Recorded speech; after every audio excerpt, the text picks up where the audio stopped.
William McEwen, you've probably heard of McEwen Brewery. He was a brewer in Edinburgh. They were both unmarried, but they got together and Maggie was the outcome. So they didn't marry. They didn't marry until Maggie was 21. So he sent Helen Anderson down to London, and he found somebody in his brewery called Anderson, who was married with a family, but he was paid to go down to London to act as Mr. Anderson. Margaret was born. The certificate says Helen Anderson, and I'm sorry, I've forgotten his first name, but it was whatever Anderson, and it was assumed they were married, but they never were. And then after a short period of time, he went back to his family and to work in the brewery, and she came back up to Edinburgh as a widow, and that's how they lived. William McEwen, he acknowledged Margaret, he paid for her education, he made sure she knew all that he wanted her to know in finance, art, and all these things. And then they came back down to London because he became an MP. And then they married. Why they left it so long, we don't actually know, but there's some certain rumours of the fact that his mother and his sister didn't approve and that they died just before he married her. Whether that's the truth or not, I don't know. Also, I think he wanted her to marry into a good family, and they may not have appreciated the fact that she was illegitimate. But they settled in London, and along the road were the Greville family. They were aristocracy. Ronnie was best mates. He was in the same group as the Prince of Wales then. And so they mixed in the right circles. They had lands in Ireland, but no income really whatsoever. So it was a marriage of aristocracy and poverty to new money really. But they were very happily married, very happily, and they entertained, they had a lovely lifestyle, they mixed with all the top circle, and they used to have weekends at Priory Court in Reigate, Priory Manor, sorry, and they decided to have their own property, so William McEwen gave them 80,000 to buy Polesden Lacey. Polesden Lacey itself, there's been a dwelling here since medieval times. It's mentioned in the Domesday Book, but there's never been a family here for more than 100 years. It's not an old family seat, and it's been pulled down, rebuilt, changed. When Maggie moved in, the columns area that overlooks the lawns, that's about 1820, but the rest of it, the house was built in the very early 1900s, some 1903 I think it was. They built it in 1906. They had the interior gutted and redone, and she put this wing on and that wing. That was the kitchens, and that basically is the library and Maggie's private study, and then upstairs was her bedroom suite as well.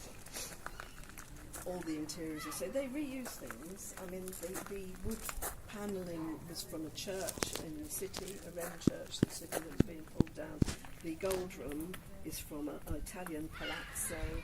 So she travelled the world, she bought things, she enjoyed it, and she made a house that she could show off. It was very modern, it had electricity, all the bathrooms were plumbed in, they had an internal telephone system for calling the servants. Very, very modern, you were well looked after. The kitchens were next to the dining room, so you got a hot meal, which was very unusual in those days. But sadly, Ronnie died before they moved in, just before they moved in. He had cancer, and he died in his early 40s. They never had children. And William McEwen used to stay here quite a lot. He died in 1913.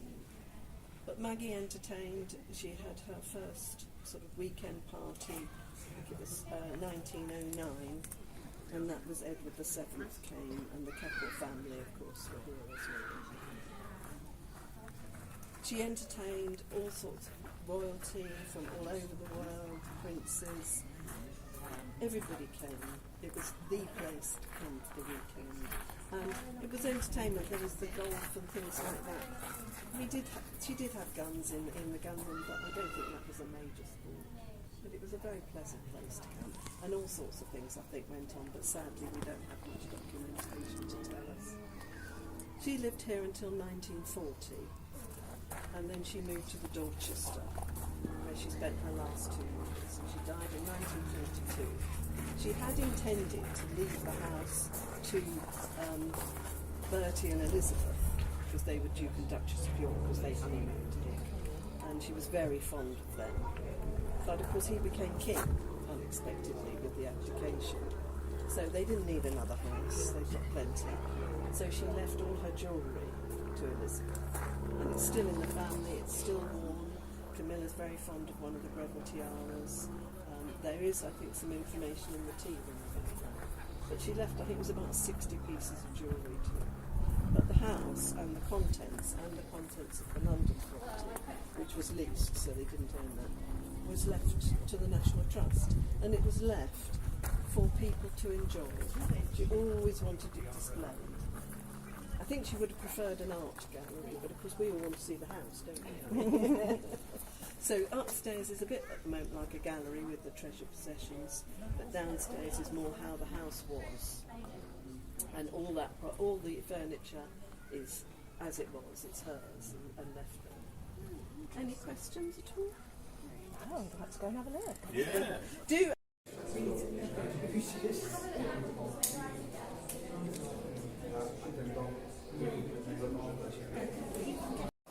Be careful. And the reason you go up and go down is because this joist supports the chandelier and the room below. It is so heavy.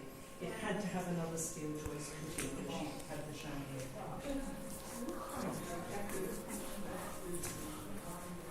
Oh, close is it? Can't see. Polesden of Castle Huntley, Perth here. So brand new. Wow. Is that upstairs always been open here? Because I don't recall it coming upstairs. Yes, Caesar, Maggie, Dame Greville, Alice Keppel, her dog, and Sonia Keppel. She's age 12 there, and she went off to bed with her mother and found during the night that disappeared. So he had Lady Warwick, Daisy Warwick. He had Alice Keppel and Winston Churchill's mother was another one, believe it or not, Jenny Jo, and on it went. Well, you know, when he was Prince of Wales and when the Queen Victoria died in 1901, we thought, well, that's the end of that lot. He had a wooden structure built in Westminster Abbey for his coronation to house his 12 mistresses in big armchairs, and they all turned up. And the aristocracy called it the loose box. I like this very good. It was near Canal, artesian wells. It was called the Fountain Brewery because it had artesian wells underneath. So you had ample supplies of water. Then they had a local railway station terminus there, the Caledonian. So you put a track into the Calais.